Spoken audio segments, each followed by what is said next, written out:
Boa tarde a todos e a todas.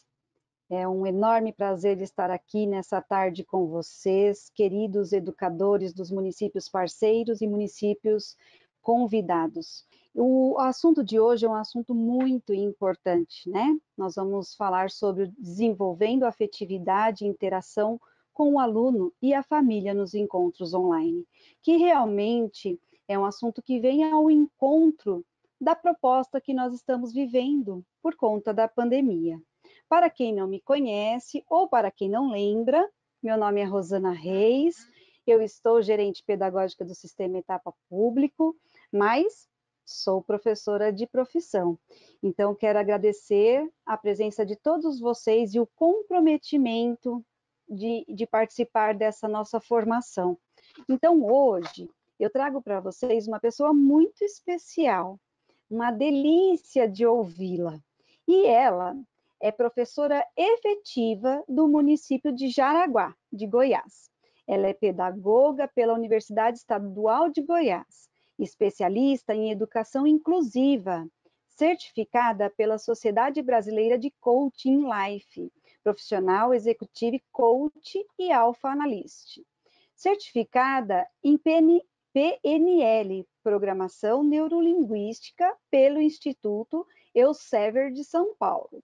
Atua como coach de líderes e performance feminina desde 2014. Atua também como palestrante motivacional desde 2013 e formadora de professores.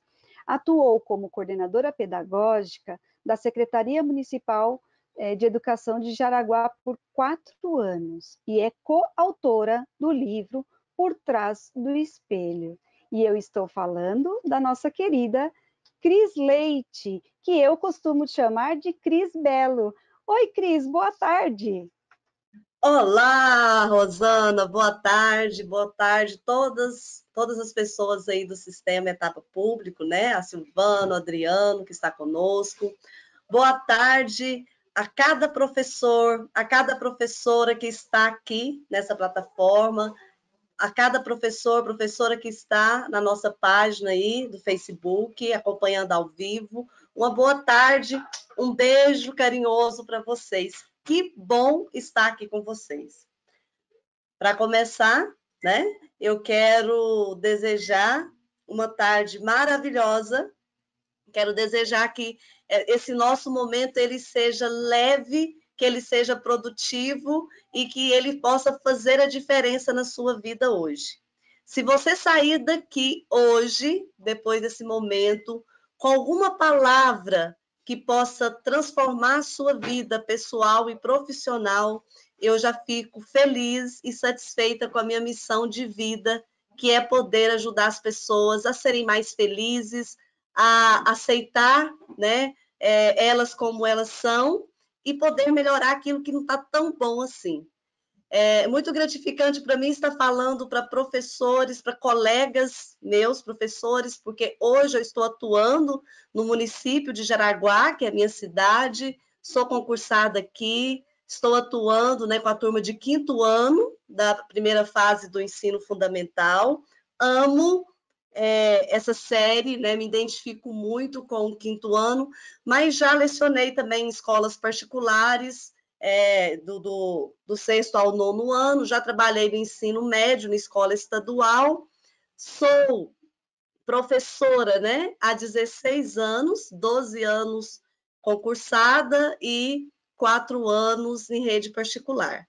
Então, já tenho experiência, mas tenho certeza que aqui junto comigo tem professores, profissionais ainda mais experientes do que eu, com mais bagagem, com mais conteúdo, e por isso que eu acho incrível e por isso que eu me identifico muito com essa missão de educar e de ser professora e de ser também palestrante, porque nessa profissão a gente não só deixa, mas a gente leva muito mais saberes, muito mais conhecimento, né? Muito mais conhecimento que vai agregar também na minha vida. Então, primeiramente, eu quero dizer que a palavra que resume o sentimento que eu estou sentindo é gratidão. Gratidão por poder estar aqui com vocês, compartilhando desse momento tão importante para nós, educadores. Agradeço a Rosana pelo convite. Em nome do Sistema Etapa, deixo aqui também a minha gratidão a todos do Sistema Etapa Público.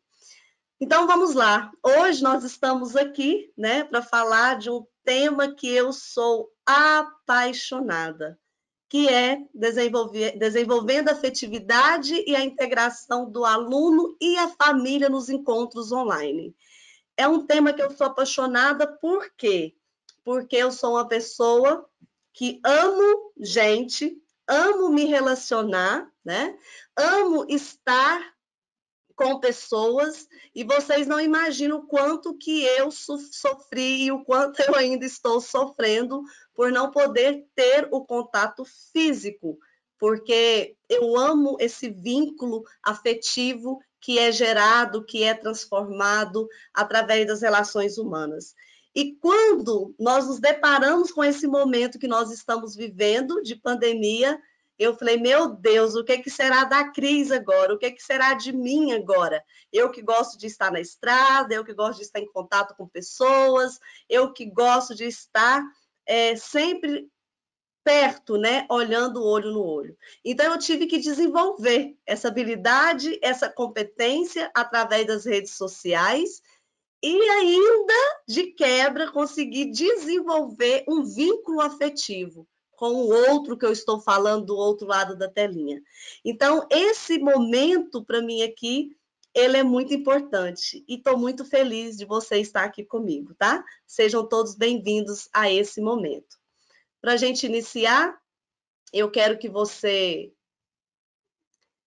observe aí essa mensagem da águia. É uma mensagem que todos nós, acredito que todos nós já conhecemos essa história, mas eu quero que você reflita, que você se permita.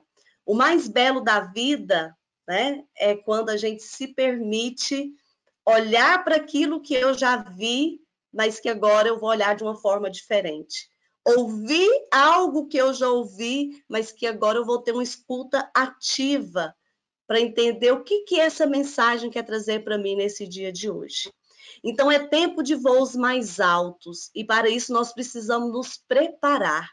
É tempo de voos onde eu não posso mais aceitar estar na mesma zona de conforto que eu estive lá atrás enquanto professora, enquanto professor, enquanto ser humano.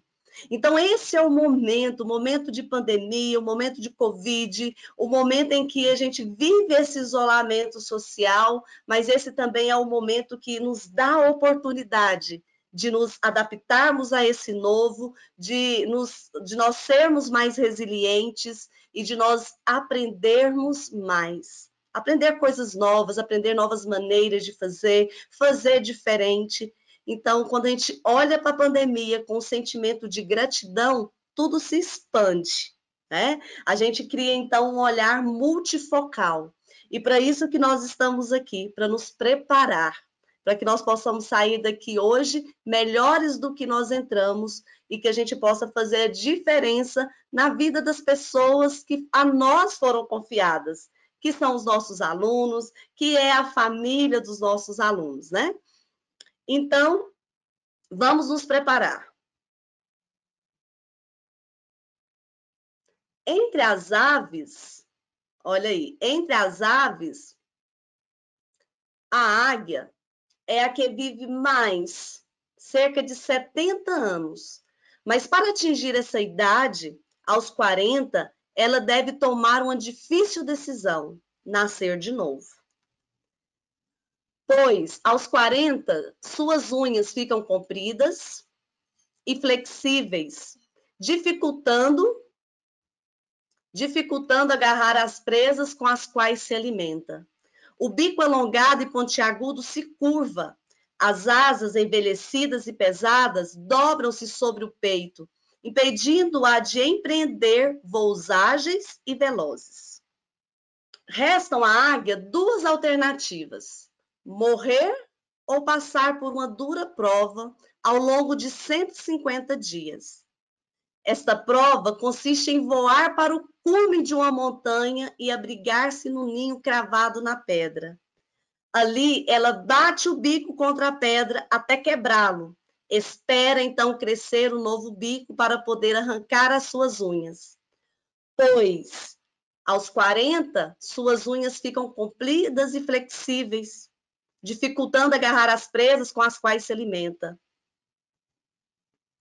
Espera aí que eu voltei, em vez de ir para frente. Desculpa. Quando as novas unhas despontam, a águia puxa as velhas penas e, após 5 meses, crescidas as novas, ela atira-se renovada ao voo, pronta para viver mais 30 anos. Reaprender a voar é ousar.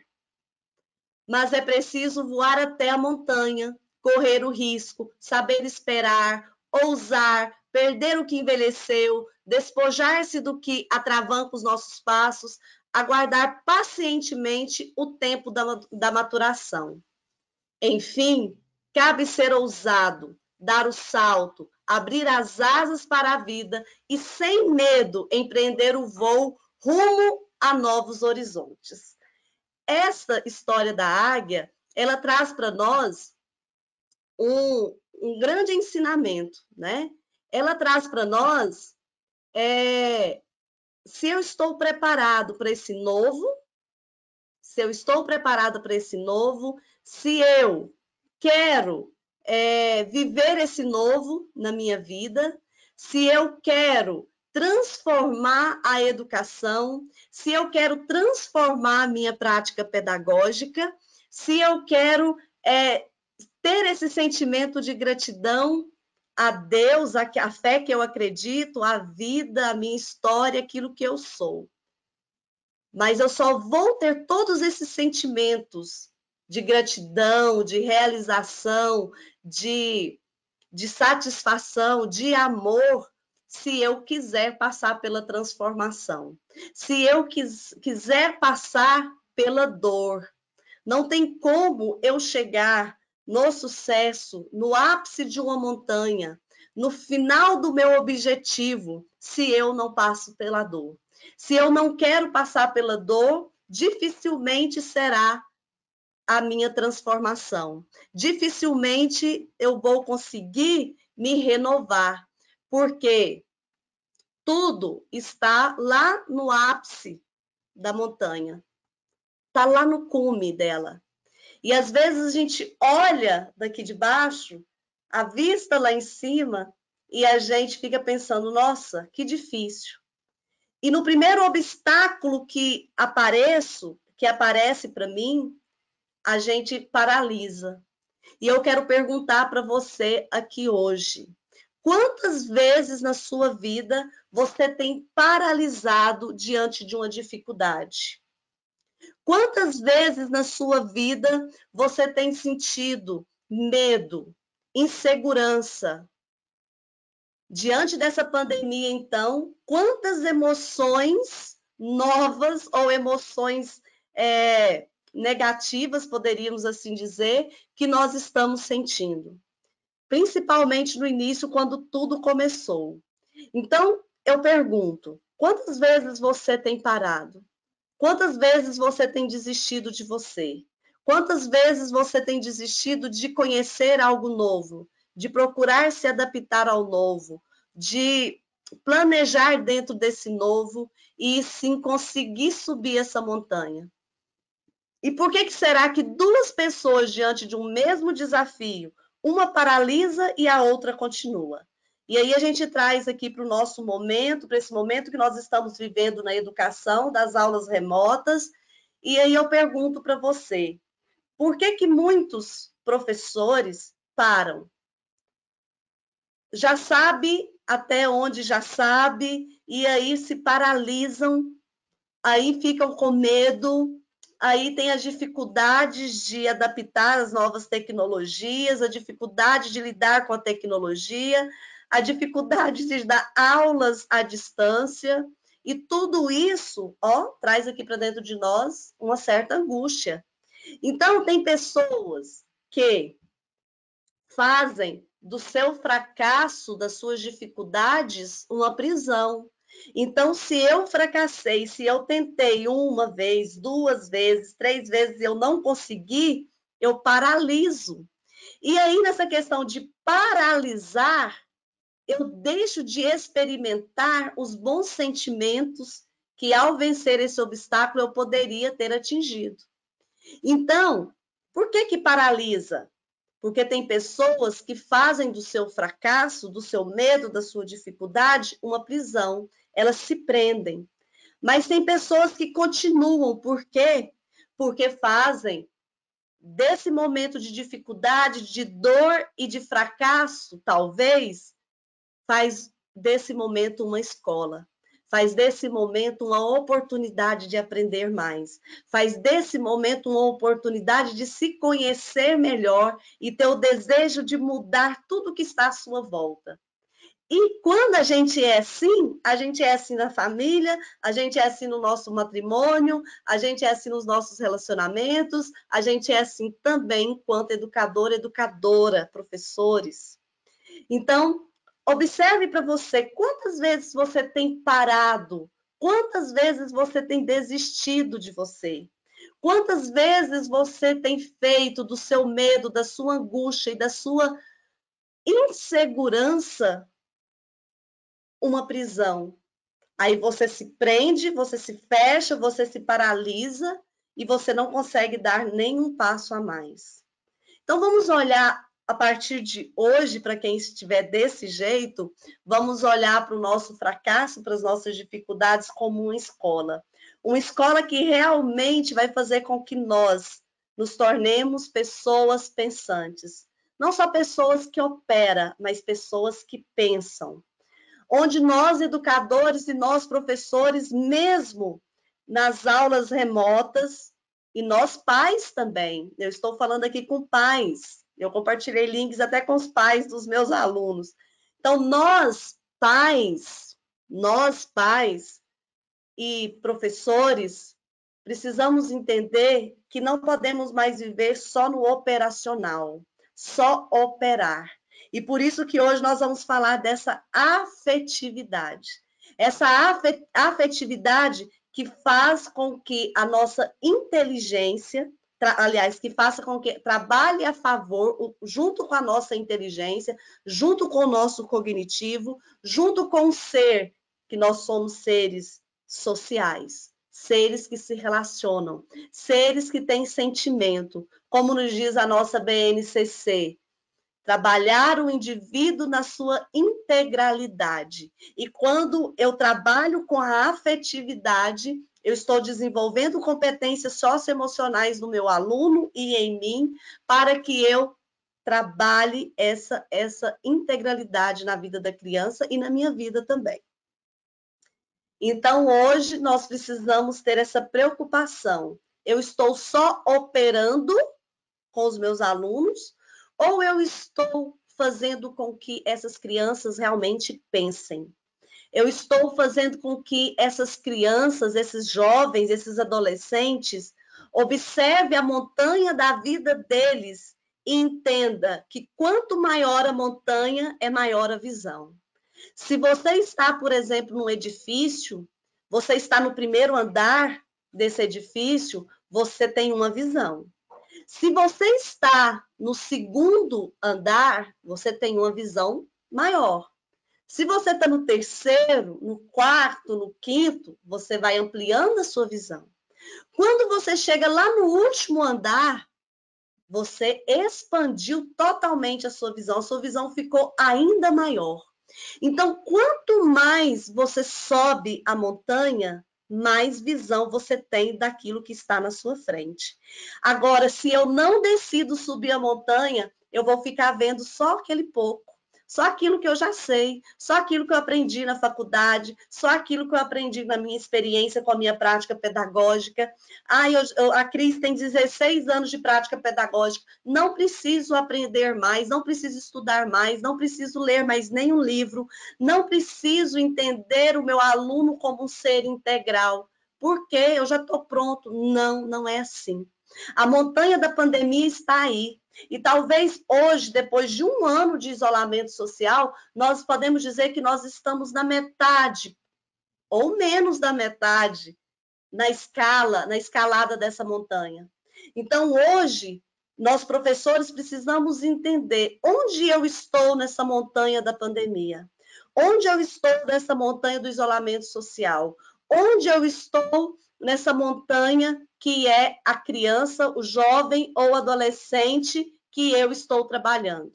Está fazendo sentido para vocês até aqui? Até agora eu estou só na introdução do nosso tema, tá? Então, vai colocando aí no chat, vai colocando no Facebook, se está fazendo sentido para você, o que a Cris está falando, se está dentro da sua realidade, tá? Quanto maior é a montanha, maior a sua visão. Entenda isso. Entenda onde você está dentro desse contexto, tá? E pergunte para você qual visão que eu estou tendo. Qual bagagem que eu estou tendo até aqui? O que eu já aprendi na minha prática pedagógica nessas aulas não presenciais? O que eu posso fazer melhor da agora para frente? Não dá para ficar do mesmo jeito. Gente, o que tinha que ser feito até aqui, nós já fizemos. O que tinha que ser feito até aqui de adaptação às tecnologias, de adaptação das atividades xerocopiadas, de adaptação das aulas pelo WhatsApp, de adaptação pelas aulas no Meet, para quem usa o Meet ou usa outra plataforma. Nós já fizemos. Agora, nós precisamos pensar onde eu estou nessa montanha e onde eu desejo chegar. E onde a gente deseja chegar é na melhoria da qualidade do ensino dessas aulas remotas. Eu não posso mais dar o mesmo do que eu já dei, tá? Eu não posso mais dar o mesmo. Eu preciso dar o meu melhor, eu preciso avançar mais um pouquinho nessa montanha. Por quê? Porque as escolas brasileiras, há aproximadamente 1 ano, estão realizando aulas remotas. Devido a esse contexto, a esse cenário que nós estamos, né, dessa aulas não presenciais, nós seguimos ali uma linha de estilo de aula presencial. Por quê? Porque geralmente as escolas estão buscando trabalhar com as crianças no mesmo horário que a criança é matriculada. O professor está trabalhando, cumprindo ali o mesmo horário em que ele é modulado naquela instituição escolar. Então, nós estamos nesse estilo de aulas remotas. Tem municípios que há 1 ano, tem município que tem mais de 1 ano, tem município que tem menos de 1 ano. Aqui, né, em Jaraguá, em Goiás, nós começamos no dia 17 de março de 2020. Então, essas aulas remotas têm trago resultado para nós até aqui, mas nós precisamos melhorar ainda mais esses resultados. E assim, o nosso secretário-geral da Organização da Organização das Nações Unidas, né, da ONU, ele vem dizer para nós, o Antônio Guterres, ele diz o seguinte: o mundo encara uma catástrofe geracional devido ao fechamento das escolas em meio à pandemia de coronavírus. E ele diz que colocar os alunos de volta às salas de aula precisa ser prioridade logo que a Covid-19 estiver sob controle. O nosso secretário da ONU, ele disse para nós que estamos passando por uma catástrofe geracional, geracional, ou seja, de gerações. Ou seja, ele diz também na sua fala em que até ano passado, em julho do ano passado, era para as crianças que estão no primeiro ano, né, estarem aí no processo de alfabetização das sílabas simples, mas que isso, olha, se eu não estiver enganada, a fala dele fala de milhões de crianças na pré-escola que não conseguiu atingir o objetivo de alfabetização. E aí, cada etapa, tanto na primeira fase do ensino fundamental, e na segunda fase também, e no ensino médio também, teve os prejuízos. Com certeza tem. Por quê? porque nem no presencial nós conseguimos atingir 100% das nossas crianças, dos nossos alunos. Imagina nas aulas remotas, né?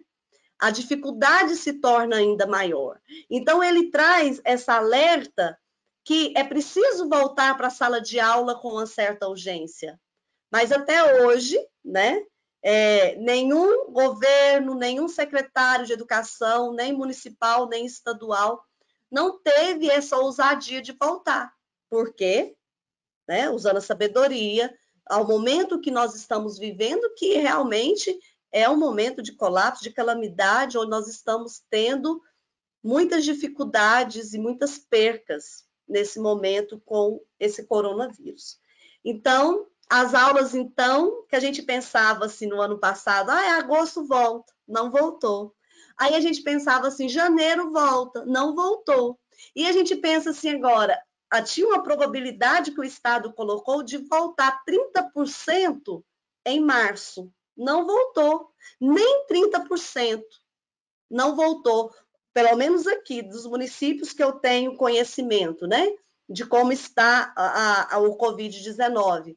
Não voltou. Aqui na minha cidade, fizeram até uma enquete com os pais. A maioria dos pais disseram, eu não vou voltar, né?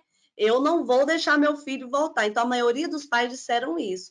Então, o Estado jogou para os pais e os pais devolveram. Não, não tem como voltar. E olhando todo esse contexto de vacina que a gente está passando, né? Que não tem nada definido sobre essas vacinas não chegam para todo mundo, então está chegando por etapas, bem pouco, né? Poucas quantidades por etapas. A gente não tem nenhuma visão ainda de quando retornaremos para a sala de aula. Então, eu vou ficar esperando esse momento de voltar para a sala de aula, esse momento de estar com a minha criança, esse momento de estar presente com a minha criança. Eu vou esperar isso? Aí eu pergunto para vocês, se eu não tenho nenhuma visão de como vai ser, né?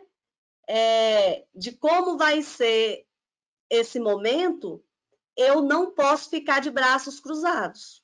Eu não posso ficar de braços cruzados. Eu não posso paralisar. Eu não posso deixar de trabalhar, de focar no processo ensino-aprendizado. Eu não posso deixar de pensar que a minha criança, com o meu aluno, ele tem o direito de ter uma aprendizagem significativa, que faça diferença na vida dele. Então, dentro do contexto que nós estamos, das aulas remotas, das aulas à distância, eu te pergunto, que criança, que aluno você quer formar?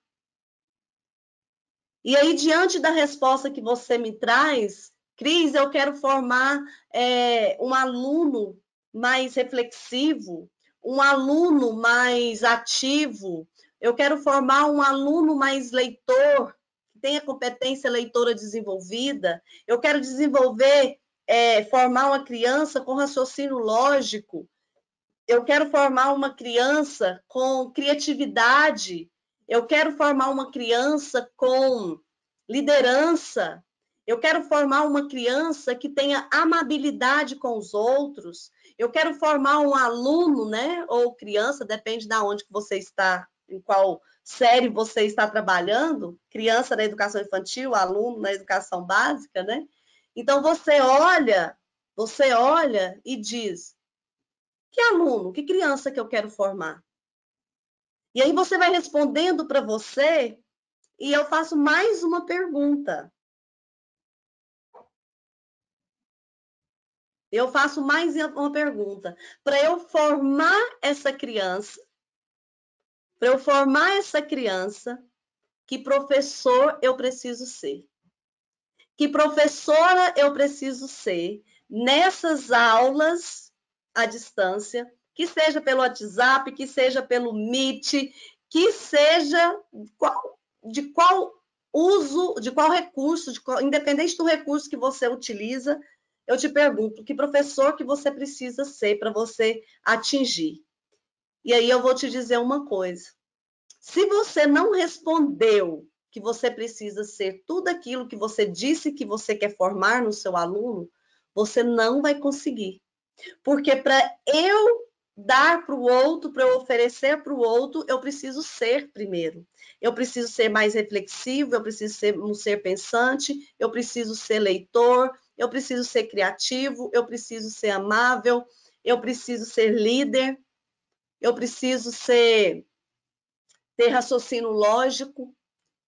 Eu preciso ter todas essas características, todas essas habilidades, para que eu possa também conseguir formar essa criança ou esse aluno que eu desejo. E aí, eu trago para vocês uma reflexão que ver é diferente de olhar. Eu ver o contexto de pandemia, eu ver a situação das famílias, é diferente de eu olhar. Eu ver o aprendizado é diferente de eu olhar. Essa imagem de cavalos, cada um, se eu fosse perguntar, né, se desse tempo para a gente responder, você me responderia quantos cavalos que você enxerga nessa imagem, né? Para você que está aí no chat, se quiser colocar no chat, pode colocar. Cris, eu estou enxergando 4, eu estou enxergando 2, eu estou vendo 6. Para você que está no Facebook também, você pode colocar aí, se você conseguir contar aí, quantos cavalos nessa imagem você vê. Você vê, você visualiza, tá? E aí, você pode responder para mim, Cris, eu vi 4. Eu vi 8, né? E essa imagem aqui? Quantos bebês você consegue ver, visualizar nessa imagem?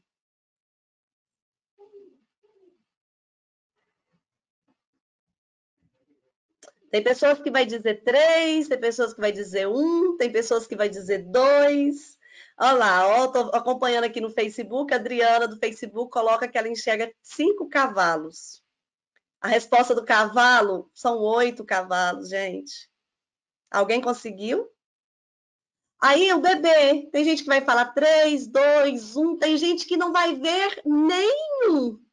Tem gente que está olhando aqui essa imagem, está vendo só o mar, a árvore, o casal, não está conseguindo ver imagem de bebê aqui. Certo?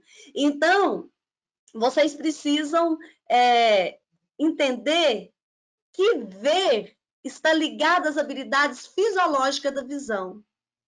Eu bati o olho, eu vi algo. Aí tem gente que viu 2 bebês, 3 bebês, 4 bebês, 5 bebês. Teve gente que viu só o mar e o casal, mas tudo bem, tudo bem. Olhar, minha gente, olhar está ligado às habilidades sensitivas, está ligado às habilidades afetivas, está ligado às habilidades sociais. E aí eu me arrepio toda, porque quando fala de afetividade, quando fala de sensibilidade, isso mexe comigo.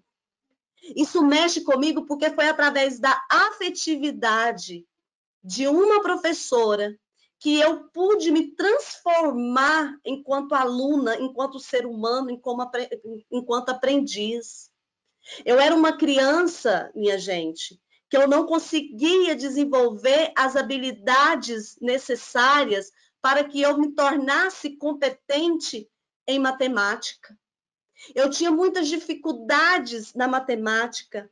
Eu tinha muita dificuldade. Um bebê, olha, a Karina colocou. Um bebê, show, gente, tem mais de 3. Então, eu tinha dificuldade em matemática e eu tinha dificuldade também na comunicação. Olha para vocês verem. Então, na matemática e na comunicação, no raciocínio lógico e na comunicação, eu era, na comunicação, aquela aluna tímida que sentava na última carteira, não conversava com ninguém, não tirava dúvidas com os professores, não abria a boca para perguntar nada, nada. Em matemática, eu ficava, reprovava não, eu ficava de recuperação. Graças a Deus eu reprovei. Mas eu ficava de recuperação desde o prezinho, que a gente chamava na época, até a 8ª série. Todo bimestre eu chegava em casa com o boletim, que a gente chamava, né? Onde tinha as notas do bimestre, e estava lá aquela nota vermelha, né? Destacada de caneta Bic vermelha lá. E aí eu já descia a ladeira da escola, que era o percurso da minha casa, da escola até a minha casa. Eu já descia aquela ladeira pensando, meu Deus, como vai ser quando eu chegar em casa? E eu, né, filha de Dona Marilda e Senhor João, né? Dona Marilda é o meu exemplo de vida, minha mãe, uma mulher guerreira, uma mulher corajosa, uma mulher que conseguiu educar e manter uma família de 4 filhos, sem muita ajuda do meu pai, porque meu pai ele é alcoólatra, né? Até hoje ele é alcoólatra. Então, meu pai era daquele que tinha muitos desvaneios. Ele sumia no mundo para trabalhar. Eu lembro de uma época que ele estava em Cuiabá, tá? O pessoal de Cuiabá que está acompanhando. E ele ia para Cuiabá e não voltava mais. Ele ficava 1 mês, 2 meses, 3 meses trabalhando. E do percurso de Cuiabá a Jaraguá, ele já gastava tudo ali que ele tinha ganho com bebidas, né? E as farras da vida. E mais, chegava em casa e já chegava bêbado, quebrando as coisas, derrubando tudo. Então, nós vivemos um momento, a minha infância foi um momento de muita falta de afetividade familiar. Não teve esse vínculo afetivo da figura do meu pai, né? E aí a minha mãe é o meu exemplo de vida. Hoje eu falo que eu sou a mulher que eu sou hoje, porque a minha mãe é minha base, a minha mãe é o meu exemplo de vida. Eu admiro muito essa mulher.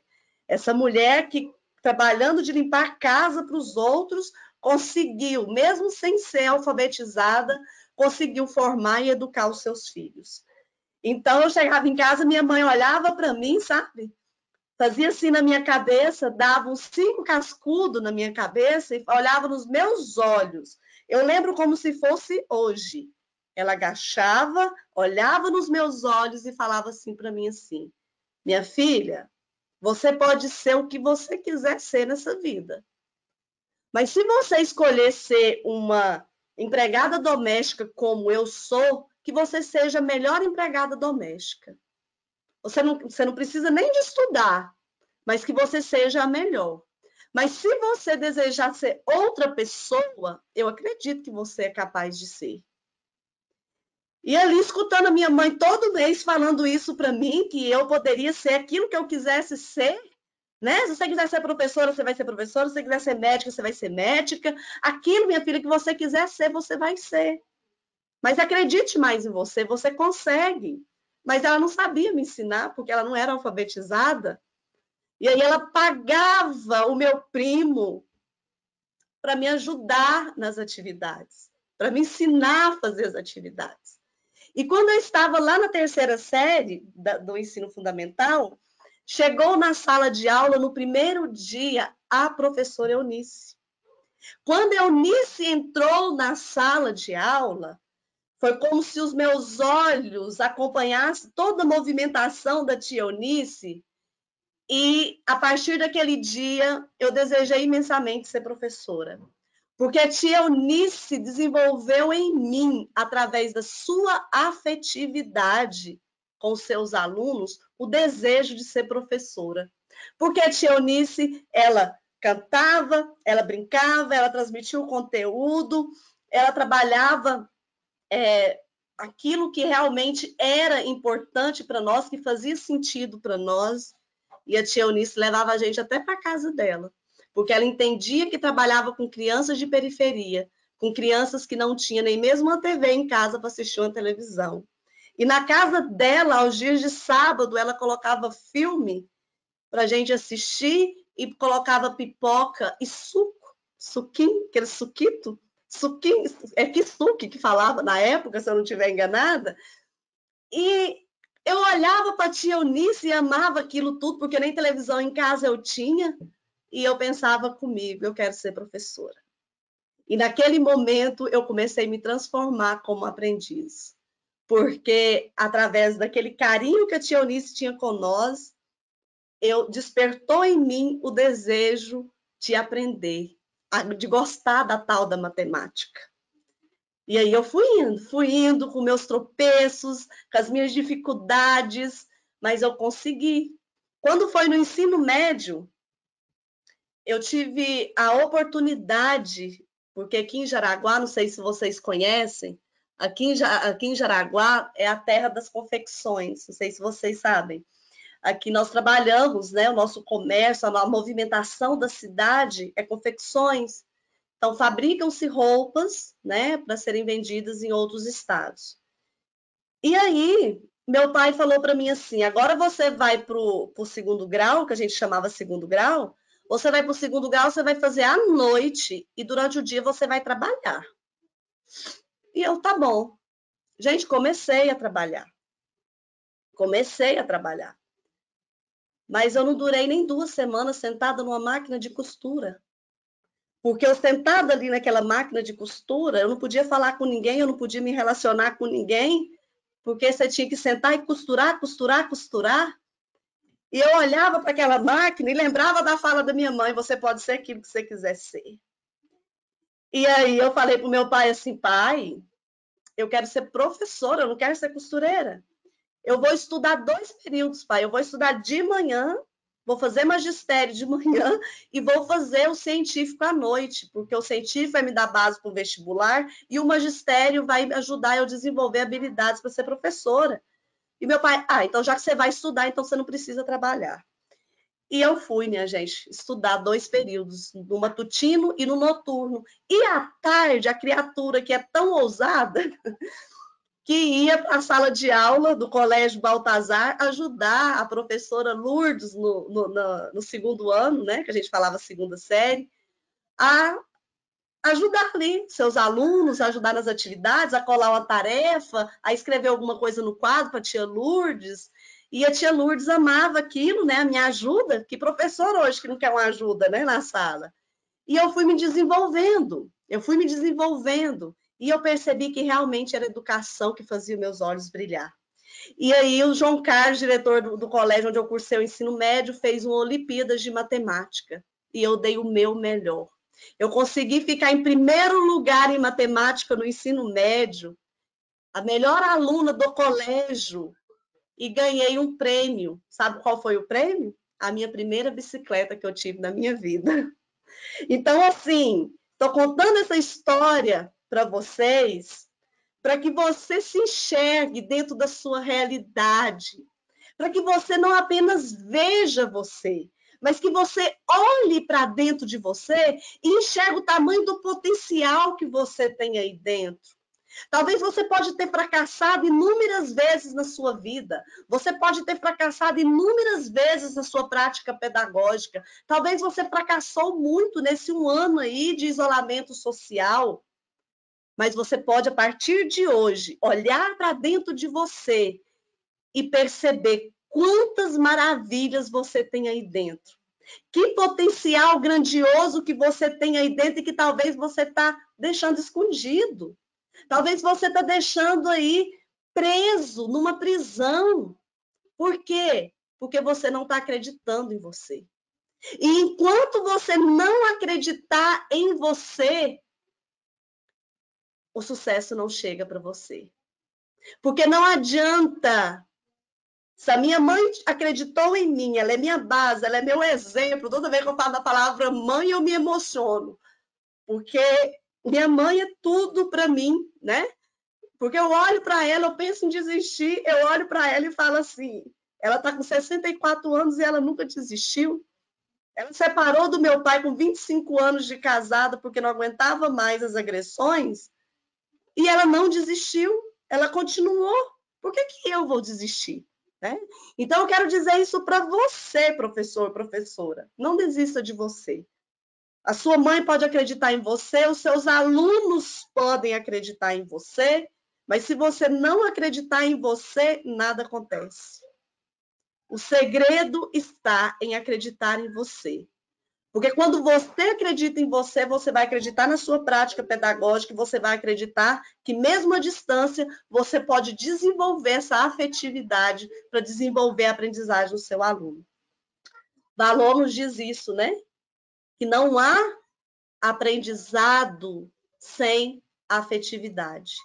Que a gente aprende de forma cognitiva, afetiva, psicomotora. Mas a afetividade é esse elo que liga e faz com que o nosso sistema límbico guarde tudo aquilo que a gente aprendeu. E como que o nosso sistema límbico vai registrar isso? Através das nossas emoções. Lá na BNCC nos diz, não dá mais, né, para continuar do mesmo jeito. E não é só na BNCC, não, na LDB já nos dizia isso. Os documentos da educação, na Constituição, todos esses documentos já vinham nos alertando, nós professores, que nós precisávamos desenvolver nos nossos alunos competências socioemocionais, porque as emoções nos regem, tudo aquilo que tem emoção fica registrado. Tudo que tem emoção vai para o nosso córtex cerebral e fica registrado, ou seja, como diz Augusto Cury, o registro automático da sua memória. Guardamos aquilo que tem força emocional para nós. Por que eu conto essa história da minha vida? Porque teve um grande impacto emocional para mim. E que eu poderia ter escolhido outro caminho. Eu poderia olhar para essa história de uma criança de periferia que ia para a escola de chinela havaiana, que não tinha mochila, que não tinha todos os cadernos suficientes para aprender. Eu poderia ter olhado para essa garotinha, né, que nasceu em 19 de março de 1982. Eu poderia ter olhado para essa garotinha e ter falado assim: você não tem vez na vida, pode parar por aqui. Você é pobre, você tem um pai alcoólatra, você é filho de uma empregada doméstica, você não sabe, não tem raciocínio lógico, você não consegue compreender a matemática, você é tímida, você não abre a boca na sala de aula para falar nada, como que você vai ser professora? Então, essas emoções negativas também ficam registrado na nossa memória RAM. Fica registrado. Agora eu escolho que caminho que eu quero seguir. Como que eu quero olhar para essa história? Nossa, eu sou sim. Olha como eu olho para a minha história. Eu sou sim de periferia, eu vim de uma família humilde, eu não consigo até hoje entender essa tal dessa matemática, eu não consigo comunicar, expressar para os meus professores aquilo que eu estou pensando, aquilo que eu estou sentindo, mas eu consigo fazer diferente da agora para frente. Que foi o que eu pensei quando eu decidi estudar os 2 períodos. Cris, você pode ser melhor, você pode ser a melhor professora do mundo. E é assim que eu me considero. Eu me considero a melhor professora do mundo, mas não para os outros, viu? Para mim. Porque eu preciso ser melhor para mim todos os dias, para que eu possa dar o melhor para os meus alunos. Hoje, dando aula pelo Meet de manhã, uma mãe mandou mensagem: Cris, posso participar da sua aula? Posso entrar? Falei: pode, mãezinha, seja bem-vinda. E ela entrou. E quando terminou a aula, ela falou: posso falar? Falei: pode. Ela falou para mim assim: aprendi muito na sua aula hoje. Cris, você é incrível. Eu com dificuldade de ensinar, porque eu estou fazendo assim, gente. A gente vai dando algumas dicas, né? Vocês podem ir pegando. Eu já mando para os meus alunos um dia anterior o que eu vou trabalhar no dia seguinte. Por quê? Porque eu preciso formar um aluno pesquisador, tá? Eu preciso formar um aluno que pensa. Eu preciso formar um aluno que tenha a sua capacidade de reflexão, que tem a sua capacidade de autonomia. Olha, eu estou com uma turma de 5º ano. Então, eu quero fazer com que essas crianças elas tenham autonomia, que elas não sejam só independentes, mas que elas sejam autônomas. E aí a mãe olha para mim assim, Cris, aprendi demais. Eu peguei o conteúdo ontem, por isso que hoje eu pedi para participar da aula, porque eu falei assim, como que eu vou ajudar a minha filha nisso aqui? E como eu aprendi com você? É essa afetividade que nós estamos precisando. Porque momento nenhum ali na aula eu fiquei explicando conteúdo, não. Todo momento eu estava interagindo com as crianças, trazendo eles para mim, fazendo um elogio, pedindo para ligar a câmera, olhando olhos nos olhos, sentindo ali a emoção que eles estavam sentindo naquele momento. E às vezes a gente chora, a gente ri, né? Tem 15 dias que eu perdi o meu sogro faleceu. Graças a Deus não foi de Covid, né? Mas eu perdi o meu sogro aos 80 anos, o avô dos meus filhos. Hoje eu não sou casada, né, com o filho dele, mas eu falo sogro porque é um pai para mim, uma bênção de Deus, foi uma bênção de Deus na minha vida e eu tinha ele como um segundo pai para mim. Então foi uma perca muito doída, né? Foi uma perca, sim, muito doída, e eu não tive medo, gente, de ligar a câmera e dar aula no dia seguinte, após todo esse processo aí de enterro. No dia seguinte, eu liguei a câmera, fui dar aula para os meus alunos, e junto com eles eu chorei, eles choraram junto. Porque é nesse momento que eu crio um vínculo afetivo, quando eu mostro para o outro que eu também tenho as minhas dores, que eu também tenho os meus fracassos. É nesse momento que a gente começa a entender que a criança e eu sempre vou tomar minhas decisões com o nosso emocional, não é com o nosso racional. Quando a Cris lá atrás decidiu, eu vou ser melhor, eu vou mudar essa chave da minha vida, o que a Cris fez? Tomou uma decisão com a razão, mas foi movida pelo emocional. Toda decisão ela tem uma carga emocional. Por isso a gente não pode tomar decisões com a emoção da alegria lá em cima, ou com a emoção da tristeza lá em cima, ou com a emoção da raiva lá em cima, porque está muito emotivo naquele momento. É preciso esperar acalmar um pouquinho. Você feliz demais, você pega 1 milhão da sua conta e dá para uma pessoa que não tem necessidade. Você, no calor da raiva, você diz não para uma pessoa que pede a sua ajuda naquele momento.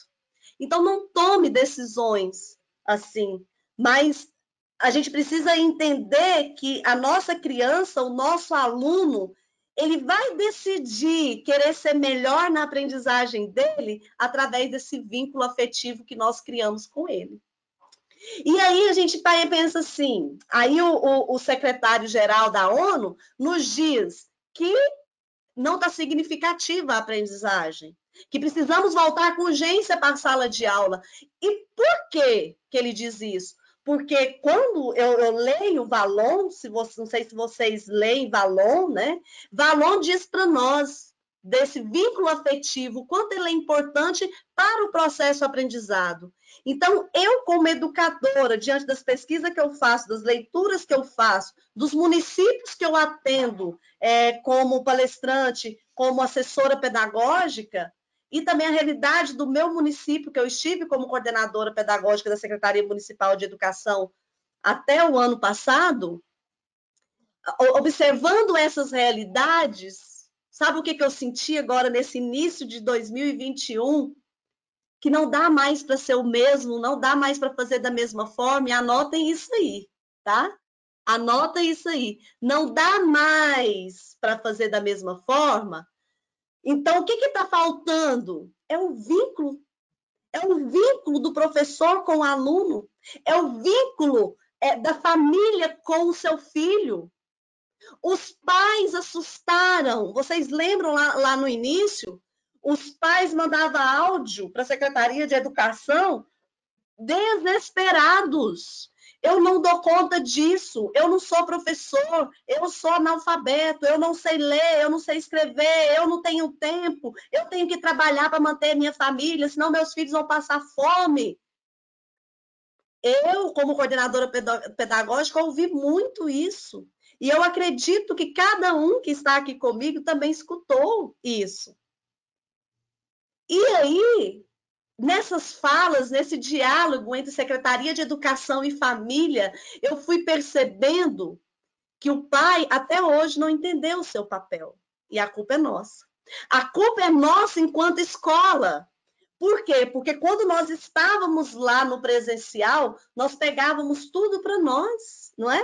Ai, que coisa mais linda, eu vou educar, eu vou fazer isso, eu vou fazer aquilo, eu vou fazer tudo aquilo que não é papel do professor. Eu estou tirando a responsabilidade da família e trazendo para mim. Ah, Cris, mas a família não engaja, a família não se envolve. E o que, que eu tenho feito para essa família se envolver? O que, que eu fiz lá no presencial para essa família entender que o processo também é responsabilidade dela, não só minha enquanto educador? Quantas vezes você já ouviu da sua coordenadora pedagógica da sua escola dizer assim para você: passe uma questão só de atividade para casa, no máximo duas. Não exagere muito, não faça coisa muito difícil, não.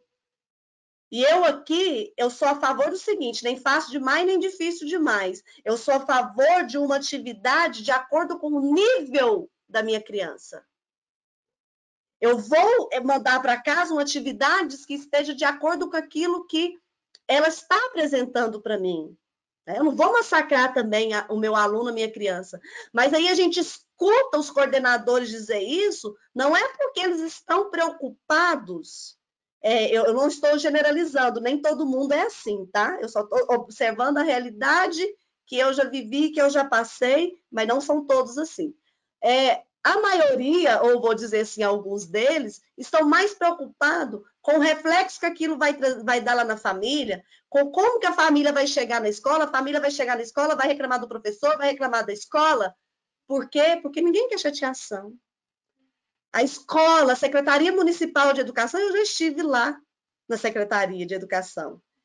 A gente não quer receber reclamações. Então, é melhor a gente fazer de conta, vamos fazer de conta que tudo está tudo bem.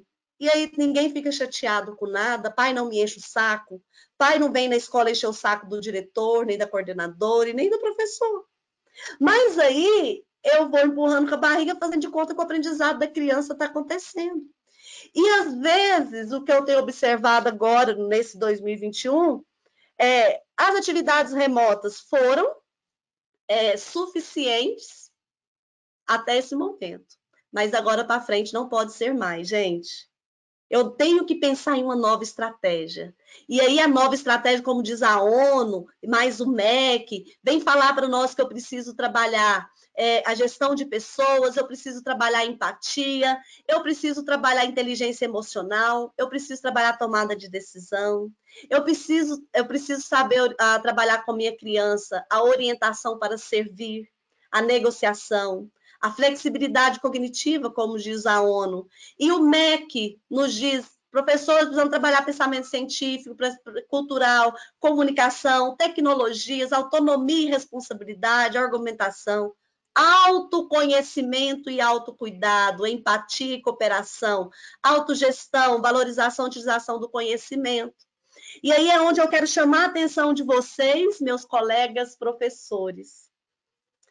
Eu estou fazendo de forma operacional essas atividades e vídeos que eu estou gravando, porque, nossa, tem professor que virou até youtuber, né? Porque é tão legal os vídeos que faz e está fazendo um maior sucesso aí nas redes sociais. Mas dentro desse vídeo, dentro desse conteúdo desse vídeo, dentro daquilo que eu mando por áudio no WhatsApp, ou da aula que eu dou por uma plataforma, até mesmo essa atividade que só vai xerocada para aquela criança que não tem acesso à internet. Que estratégia que eu tenho usado para trabalhar tudo isso aí que a ONU e o MEC nos pede? Porque é isso que está nos faltando. Eu, como professora do 5º ano, eu tenho 3 crianças na minha sala com laudo, né? Com necessidades especiais. E aí, no início, eu fui começando a estudar sobre elas e olhar para dentro de mim e falar assim, Cris, como que você pode ajudar essas crianças, mesmo online, mesmo você não sendo, aliás, você é a professora regente, mas você tem uma professora que ajuda, que dê esse apoio, que dê esse suporte, né? Que a gente chama aqui de profissional do apoio. Como você pode?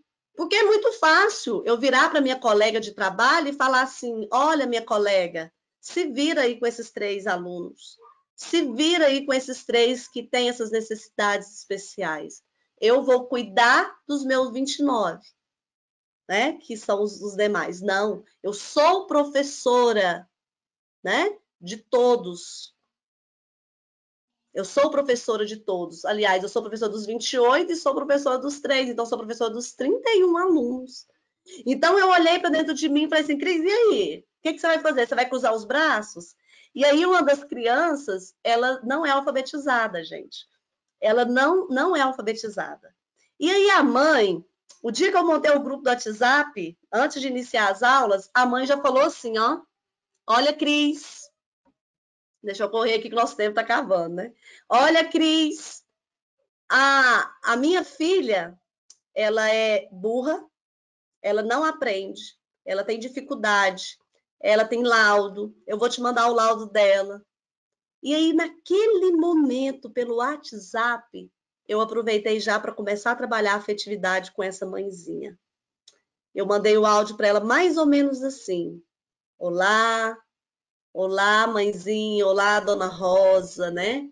E falei para ela, falei assim, que bom estar falando com a senhora, que bom te conhecer, mesmo que seja aqui por áudio, que bom perceber o quanto que a senhora importa com a sua filha, mas eu vou te pedir uma coisa, espere as aulas começar, deixa eu conhecer, deixa eu sentir, olha a palavra, deixa eu sentir como que é a sua filha e depois a gente conversa. A mulher ficou assim, né? Ah, tá bom, professora, obrigada e tal. E as aulas começaram e eu comecei a fazer um atendimento por chamada de vídeo com essa criança, fora do meu horário de trabalho, para eu começar a entender, diante do laudo dela, por que, que ela não estava alfabetizada. E aí eu percebi que ela pode sim ser alfabetizada, que ela consegue ser alfabetizada. E semana passada eu recebi um vídeo que a mãe enviou para mim, da criança fazendo a leitura, né, de palavras simples. Então, a gente começa a perceber que a afetividade está aí. E a mãe falou para mim assim, eu não estou querendo falar o nome, né, mas sempre vem aqui, desculpa, gente. A minha filha, Cris, gostou de você no primeiro olhar, na sua primeira aula pelo Meet. E ela tem dificuldade de gostar das pessoas, e ela gostou muito de você. E o que eu fiz lá no Meet? Escutei aluno por aluno se apresentar. E a cada fala deles, eu observava a qualidade deles e falava: parabéns, fulano, você é tão inteligente, você fala tão bem. Nossa, o seu olho é tão bonito. Nossa, que roupa bonita que você está usando aqui na aula. Eu fui observando alguns pontos positivos e fui falando. Então, já vai criando um vínculo afetivo, né? Então, às vezes, a gente pensa assim, porque é a distância, porque é pelo WhatsApp, porque é online, eu não consigo criar esse vínculo. E eu fico olhando, tem professores aí na educação infantil que nem aparece o rostinho para os seus alunos, né? Porque tem vergonha, porque não tem essa habilidade de fazer vídeo, tem vergonha de fazer aula pelo Meet, e aí a criança não consegue ter essa afetividade.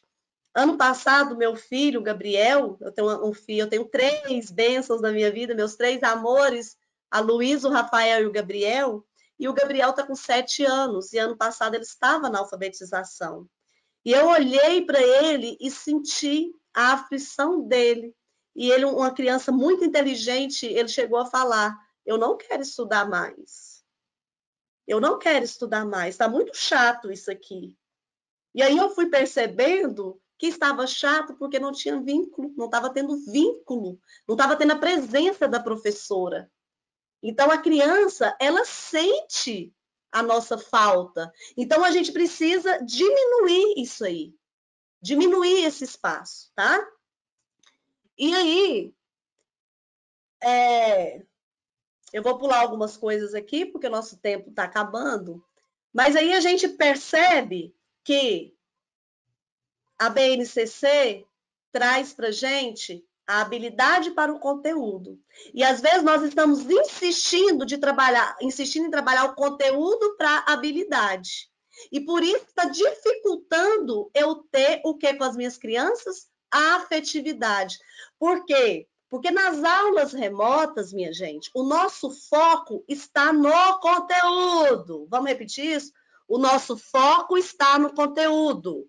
Então, o que acontece? Se o nosso foco está no conteúdo, o nosso foco não está no nosso aluno. O nosso foco não está na família.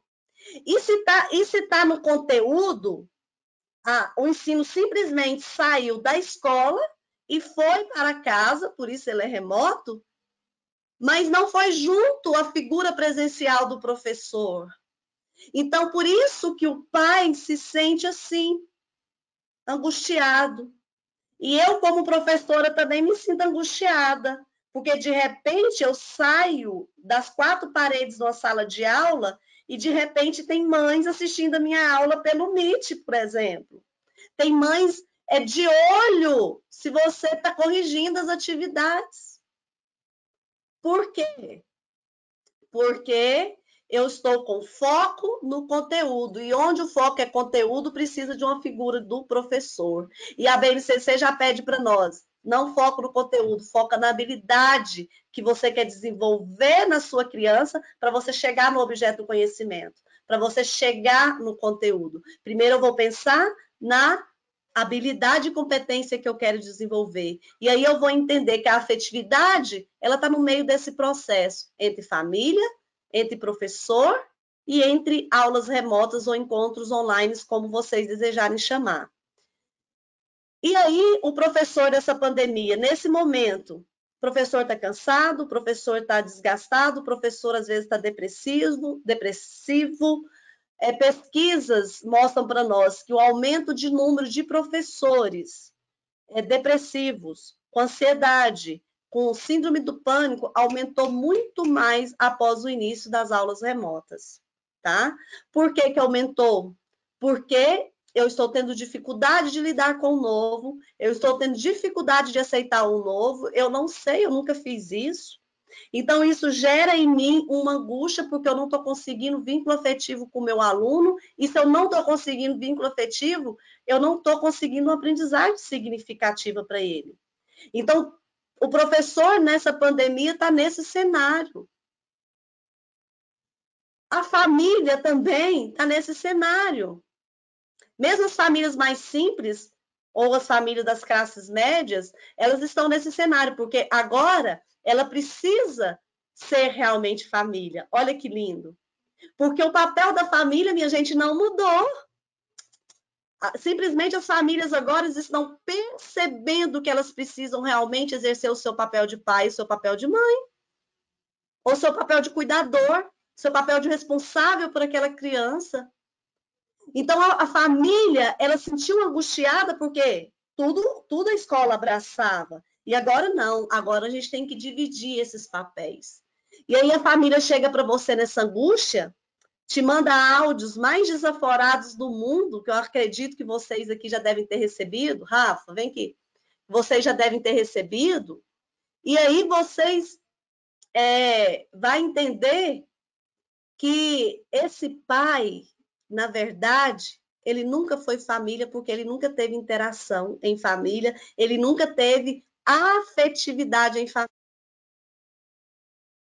Então, é isso que eu quero que vocês entendam, que a família agora realmente ela está sendo família. Que a família agora realmente ela está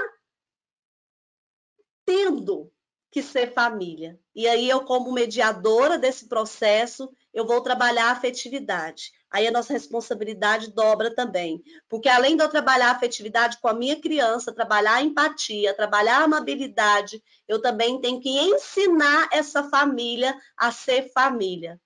Por que estão angustiosos? Porque nunca passaram por isso, eles não aprenderam isso, e nós também não aprendemos isso. A gente está angustiado mesmo, porque é novo. E aí, eu vou dar uma dica para vocês. O que é que vocês vão fazer para trabalhar essa afetividade, né? Primeiro, gente, a empatia, está lá mais na frente dos slides, mas já estou adiantando aqui. A empatia, ela é fundamental para que eu gere esse vínculo, tá? Então, eu pego aqui, eu vejo que nesse contexto de pandemia, eu tenho professor cansado, eu tenho pais que não acompanham o processo, por quê? Porque eles não sabem o conteúdo, né? Eu tenho aula remota, que pode estar virando um entretenimento. O professor e mestre Gustavo, se eu não estiver enganada, é esse nome mesmo, Gustavo Peçanha, se eu não estiver enganada, eu penso que é esse nome.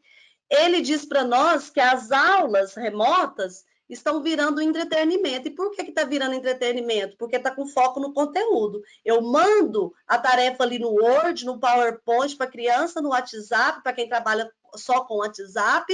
Eu mando um vídeo do YouTube explicando o conteúdo, ou eu faço uma gravação do áudio, eu faço um vídeo eu explicando o conteúdo. Tá vendo? Tudo voltado para o conteúdo. Conteúdo, conteúdo, conteúdo. Então, a qualidade do ensino fica baixa. E por que está baixa? Porque está faltando a afetividade. Está faltando esse vínculo. E aí, duas formas que pode facilitar a nossa vida de professor, tá, gente? Primeiro, eu preciso estabelecer uma relação de confiança. Eu preciso o quê? Estabelecer uma relação de confiança, como diz Valon. Porque Valon diz para nós que a afetividade é uma relação de confiança. Se a minha criança, se o meu aluno confia em mim, ele vai conseguir. Quando eu falei com a criança, essa criança que não é alfabetizada, eu fiz uma chamada de vídeo com ela, falei com ela entendeu que ela podia confiar em mim. Ela entendeu, a tia Cris está aqui comigo para me ajudar, para pegar na minha mão. E aí, a gente precisa mudar o nosso processo educativo. Porque se a gente não mudar o nosso processo educativo, eu não vou estabelecer essa relação de confiança. Então, eu preciso dar aula de verdade. Eu não posso só ficar fazendo de conta. Gente, me entristece. Me entristece enquanto professora, enquanto uma amante, eu vou dizer um amante da educação. Quando eu escuto meus colegas professores dizerem assim, vamos esperar o momento da pandemia passar? Vamos voltar para o presencial primeiro? Aí eu vou conseguir alfabetizar essa criança. E aí o secretário-geral lá da ONU diz para nós que e também no Valon, nos estágios lá da aprendizagem, Vygotsky, né, vem dizer para nós que nós temos estágios de aprendizagem. Se eu não vivi a alfabetização naquele estágio, pode se perder por aí. Pode se perder por aí. Então, aí o professor fala assim, não, quando voltar ao presencial, eu vou alfabetizar. E se a gente não voltar ainda esse ano para esse presencial? Aí a nossa criança vai ter realmente perdido o ano. Ela vai ser aprovada, mas ela vai ter perdido enquanto aprendizagem significativa. E aí eu fico falando assim, não, vamos deixar para depois. A família fala assim, vamos deixar para depois, porque essas aulas online não aprende mesmo. Olha, aprender, aprende, quando eu quero trabalhar de verdade. Quando eu entendo, quando não só eu, professor, mas eu também família. Quando eu entendo que esse é meu ofício e o meu ofício requer mudanças ininterruptas em mim. Por isso eu preciso mudar esse processo educativo, tá? Por isso que eu preciso mudar esse processo educativo. E está em você essa possibilidade de mudar esse processo educativo. Eu preciso olhar conteúdos de verdade. Eu preciso olhar as habilidades e competências que eu preciso desenvolver nas minhas crianças. Nossa, ano passado ficou o tempo todo de pandemia. Será que eu fiz um diagnóstico da minha turma? Será que eu olhei a realidade de cada criança para iniciar esse ano? Será que eu, enquanto Secretaria de Educação, estou dando todo apoio, todo suporte que os professores precisam nesse momento? Será que eu estou arregaçando as mangas e realmente segurando na mão ali do professor enquanto equipe pedagógica da secretaria, enquanto secretário de educação? Será que eu estou vestindo essa camisa ou eu estou esperando a pandemia passar? Eu estou esperando o isolamento social acabar. Minha gente, vou dizer uma coisa para vocês. A pandemia vai acabar, se Deus quiser, não sabemos se esse ano, se vai ser ano que vem. Tudo indica que até 2022 nós estaremos vivendo esse momento ainda.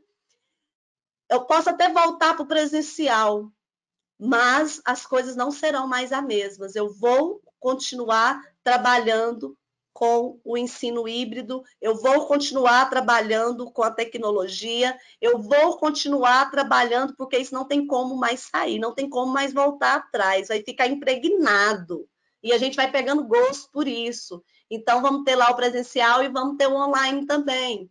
Então, eu preciso entender que eu não posso ficar sentada numa cadeira, eu não posso ficar deitada no meu sofá.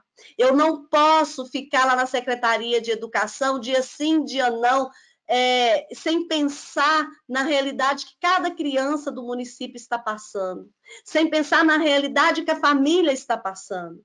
Eu tenho uma criança na minha turma que não participa, porque não tem acesso ao WhatsApp e à internet.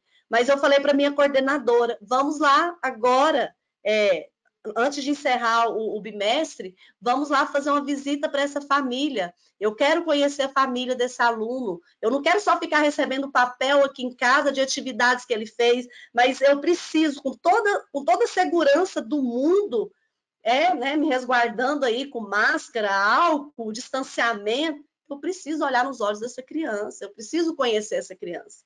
E às vezes não, às vezes o próprio secretário, secretária de educação, as pessoas que trabalham na secretaria de educação não dão a mão para o professor, não ajudam o professor.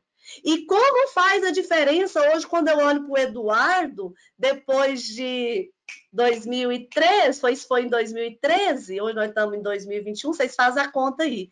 Depois desses anos de 2013 para cá, que eu olho para o Eduardo, que foi um aluno meu do terceiro ano, que não era leitor, que era só copista, que era hiperativo na sala, que derrubava tudo, e eu percebi o quanto ele mudou depois que eu fiz uma visita na casa dele, conversei com a mãe dele, conversei com ele, coloquei ele no meu colo e disse para ele assim, a dor que você sente de ter um pai drogado que está preso hoje é a mesma dor que eu sinto de ter um pai alcoólatra que não foi presente na minha infância. Mas por isso, Eduardo, eu não me tornei uma pessoa agressiva, nem uma bandida, nem uma pessoa qualquer na vida. Hoje eu sou a sua professora. E a partir daquele momento, o Eduardo entendeu que ele era capaz. E aí ele passou a ser um líder para o lado positivo e me passou a me ajudar. Consegui alfabetizar o Eduardo. Hoje ele é um aluno de destaque. E eu olho para o Eduardo, assim como eu olho para o Jameson, assim como eu olho para Nicole, que são alunos meus do passado, tá, gente? Por todas as outras crianças, assim como eu olho para o Rodrigo, que bateu a minha mão em Goianésia o dia que eu estava dando palestra lá no meu ombro e falou assim: oi, tia Cris. Ai, que saudade das suas aulas. E o Rodrigo está lá, cursando Direito em Goianésia. Então, é essa estimulação, é esse combustível que eu preciso dar para minha criança. Gente, eu recebo para isso, né? As pessoas estão colocando aqui no Facebook, parabéns, maravilhosa, esclarecedora sua palestra, show, obrigada pelo carinho, gratidão mesmo. Mas eu recebo por esse ofício. Eu tenho um salário que cai na minha conta todo mês. Não é aquele salário que a gente era merecedores, porque nós merecemos muito mais, a gente tinha que ter na nossa conta, era 10 mil, 15 mil todo mês, só de aula, de sala de aula. Não é, mas o que me move não é o dinheiro, é o meu ofício, é a minha missão, e eu preciso entender que eu escolhi essa profissão. Não foi a profissão que me escolheu, eu escolhi. Eu escolhi ser professor, então por isso é mais do que minha obrigação dar o melhor para os meus alunos. E aí, quando eu escuto colegas professores dizendo isso, eu olho para eles e falo assim: olha, eu não vou esperar a pandemia passar para eu dar o meu melhor para o meu aluno aprender. Eu quero que, quando passar essa pandemia, os meus alunos estejam com a menor possível de habilidades e competências que eles não conseguiram desenvolver, a menores possível. Eu não quero um bocado, vocês querem, né? Eu não quero. Então, eu preciso entender que a minha criança precisa ter raciocínio lógico, eu preciso trabalhar com lúdico, eu preciso trabalhar com pensamento reflexivo, eu preciso trabalhar com a cultura local dessa criança, com dinamismo, porque o vínculo e o afeto acontece quando você, professor, professora, de fato, se responsabiliza pelo aprendizado do aluno. Então, olha, talvez eu não falei nenhuma novidade aqui para você. Você já sabe tudo que está ao seu alcance, tudo que você tinha que fazer para que você tenha uma aprendizagem significativa com a sua criança, com o seu aluno. Mas talvez você não tenha colocado isso em prática ainda. Talvez você esteja entendendo que essa pandemia vai acabar logo e o novo volta tudo ao normal e pronto. Não.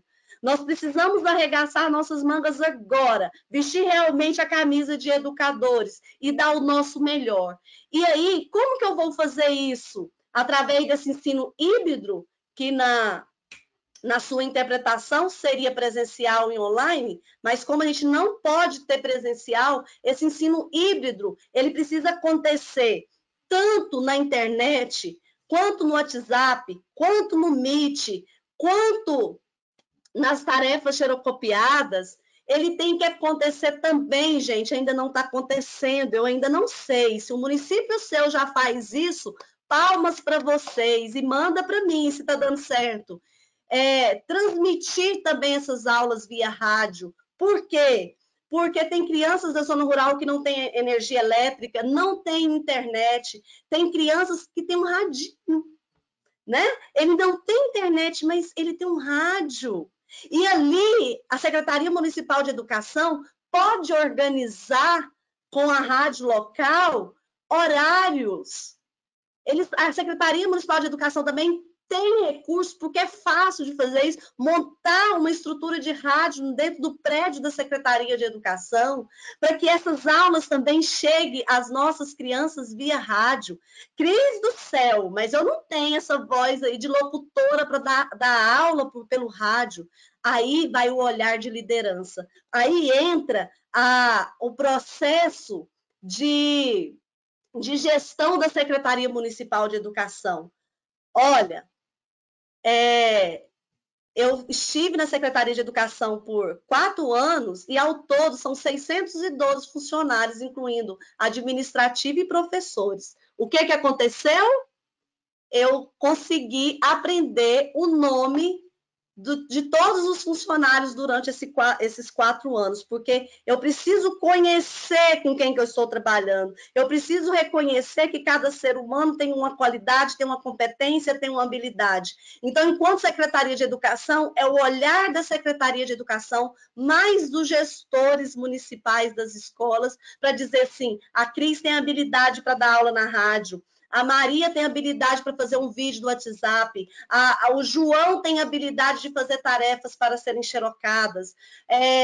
A fulana tem as condições, né? Vamos pôr a Tereza, né? Vamos falar um nome. A Tereza tem condições de montar kits pedagógicos para que esses kits pedagógicos cheguem até os meus alunos de forma segura e com toda a higienização contra aí, o Covid-19. Então, a Cris está aqui, ó, na aula do Meet aí, ó, eu e meus alunos. Então, cada professor tem uma habilidade e competência, porque agora, minha gente, a Secretaria de Educação não tem mais a escola onde a criança vai. né? A Secretaria de Educação, ela tem professores da rede, e aí eu vou dividir esses professores por série, para que dentro do grupo de professores do primeiro ano, por exemplo, eu tenho os professores que vão elaborar atividades xerocopiadas, eu tenho os professores que vão fazer vídeo no WhatsApp, eu tenho os professores que vai fazer a transmissão via rádio, eu tenho os professores que vai dar aula pelo Meet, mas todos trabalhando em conjunto rumo à aprendizagem significativa dessas crianças. E é lógico que tem um responsável para fazer a avaliação disso tudo, porque no ensino híbrido é assim, o aluno, ele escolhe, né, um tema gerador, de onde desses temas geradores vai sair outros temas, por exemplo, um tema gerador água, que eu posso trabalhar no sistema híbrido, trabalhando com sequência didática, eu posso colocar a água, que vai falar de mar, que vai falar de rio, que vai falar de poluição, que vai falar de transporte. Todas essas palavras geradoras aí são os meus alunos que vão trazer para mim. E aí, eles vão ter aí 15 dias para desenvolver cada tema gerador. E a avaliação, ele que vai escolher como ele quer ser avaliado, ele vai fazer um cartaz, ele vai fazer um vídeo, ele vai fazer uma entrevista, ele vai fazer uma redação. Quando eu me responsabilizo, vamos voltar na frase de Valon, quando eu me responsabilizo pelo aprendizado do meu aluno, é quando eu crio o vínculo da afetividade. Se você não está tendo aprendizagem significativa, é porque você não está tendo vínculo afetivo. E se você não está tendo vínculo afetivo, é porque você ainda não se responsabilizou pelo aprendizado do seu filho. Porque foi muito bom quando eu ouvi a mãe dizer, Cris, você foi a primeira professora que se importou com a minha filha e disse assim, ela vai ser alfabetizada nesse ano. Então, eu olhar para o outro, eu poderia olhar para ele e falar assim, não, no 5º ano não é alfabetizada? Ah, uma criança com laudo? Ah, uma criança que vai ser aprovada de qualquer maneira, aprendendo ou não aprendendo? Não, mas eu olhei para ela com outro olhar e aí a mãe foi afetada também positivamente, tá? Os nossos desafios, então, para a gente encerrar, ensinar a família a ter uma rotina, porque a família está desesperada mesmo, elas não sabem como fazer. Então, primeiro dia de aula, o que a Cris fez? Uma reunião Meet com os pais. Se eu não tivesse, se a escola onde eu trabalho, os alunos não tivessem condições de ter internet em casa, eu já tinha pego, e está até aqui nesse meu caderninho, esse aqui é o meu caderno, tá? Ó, da escola. Não sei se está dando para ver. Aqui eu já tinha colocado todos os nomes dos meus alunos, endereço e telefone, o nome do pai e da mãe. Por quê? Porque se eles não tivessem acessibilidade ao Meet, eu ia visitar eles, com todos os protocolos de segurança, eu ia visitar.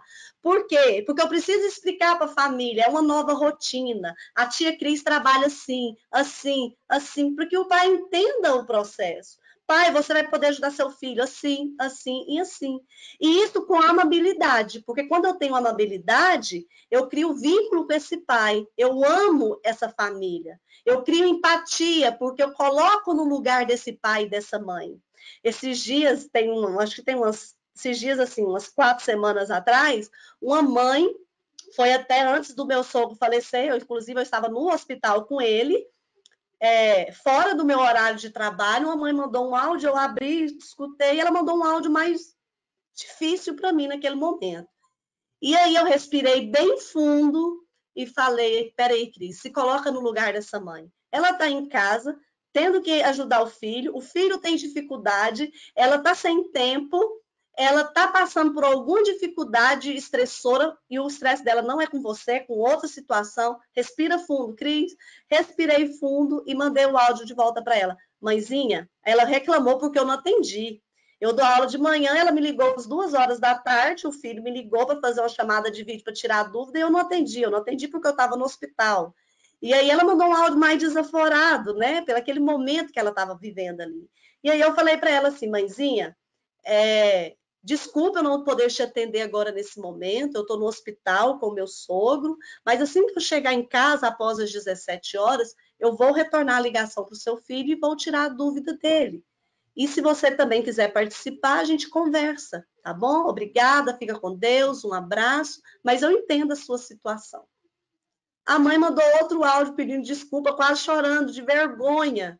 E hoje ela é minha parceira. O filho dela não acordava para aula para o Meet. Depois disso, o filho dela é o primeiro a chegar na aula. Então, a gente precisa criar essa empatia. Ter essa resiliência emocional. Pessoas com resiliência, elas são mais vencedoras, tá? Escutativa, escutar o que o pai, o que essa mãe está querendo te dizer, tá certo? Então, agora, eu vou passar o vídeo para vocês para a gente encerrar, tá? Um minutinho só.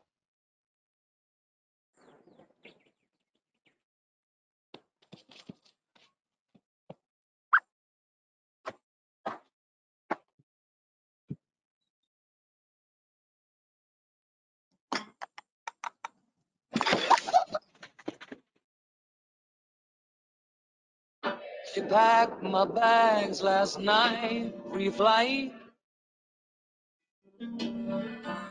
0 hour, 9 a.m. And I'm gonna be high as a kite by then. It's lonely out of space, but the time left flight.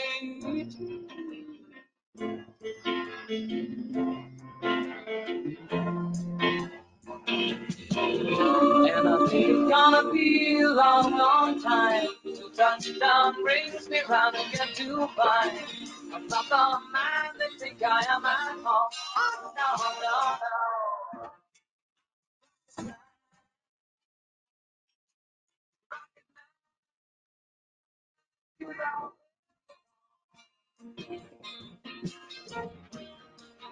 And I think it's gonna be a long, long time. And I think it's gonna be a long, long time.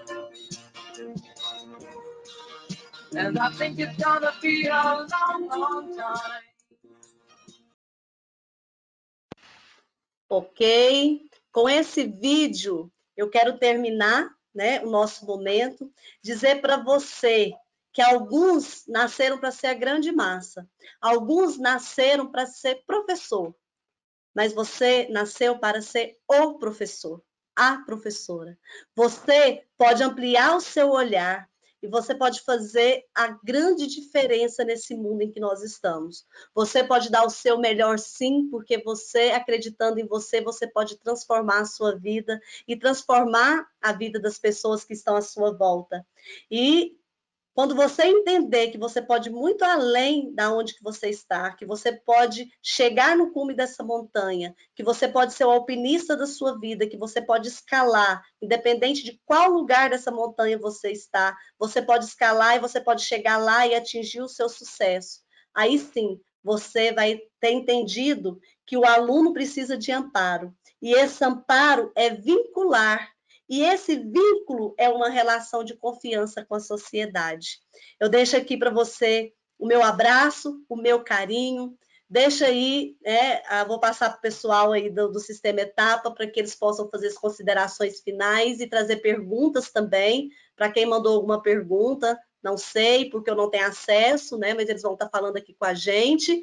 E eu quero deixar a minha gratidão a você, professor e professora, que esteve aqui comigo até agora, mesmo passando um pouquinho do horário.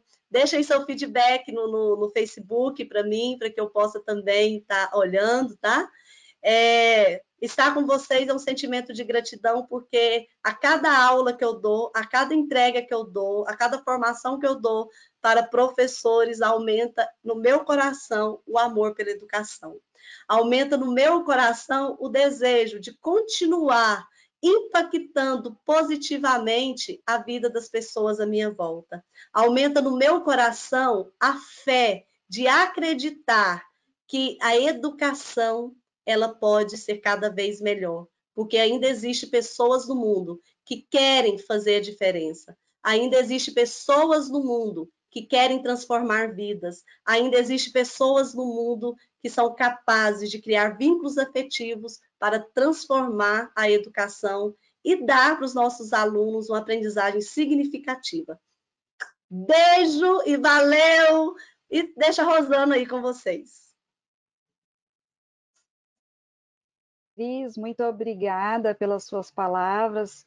Palestra maravilhosa, os professores estão aqui se manifestando no chat de uma forma muito positiva, mas tem dois comentários que eu gostaria muito de ler a você. Um é da Certo. professora Adriana Aparecida, que ela afirma que o aluno aprende sim. A família precisa auxiliar nesse momento pandêmico e fazer o que puder para o aprendizado ocorrer.